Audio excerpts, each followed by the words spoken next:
Hello mga ka-busy mind. So ito ng base na ito ay ibang klase din ng fire alarm system.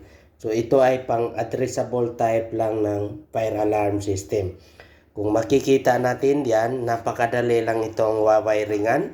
So C, yun ang common, yung terminal 3, yung in, terminal 4, yung 5, terminal out. So ibig sabihin ang pag-wiring ng addressable type na fire alarm, pag ganito ang brand, so ang common or dalawang block, dito natin i-terminate sa C. Yung isang red naman na galing sa panel papunta ng device, ang tawag niyan ay in na cable. So, isang red, dito natin i-terminate sa in, ng terminal 4. Yung isang red naman na papunta ng susunod na device, ang tawag niyan ay out na cable. So, dito natin i-terminate sa terminal 5. Yon ang out niya. So, tandaan natin, sa pag-wiring nito, hindi pwedeng magkabaliktad yung in at saka out.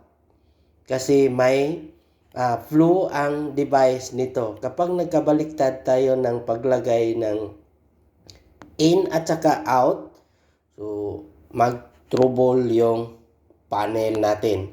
So makalagay doon na wrong direction ng ating device. So mag-ingat tayo sa paglagay nito. So bago tayo wiring or sa pag-wiring natin, so alamin natin ng cable na galing sa panel o in papunta sa unang device. So lagyan natin ng tape para matandaan natin na itong cable na yan ay in cable para hindi tayo magkamali sa pag-connect ng cable dito. Kasi kapag marami yung mga device, tapos nagkamali tayo sa pag-wiring, mahirap talaga na i-troubleshooting kung saan ang mali na pagka-connect natin ng cable.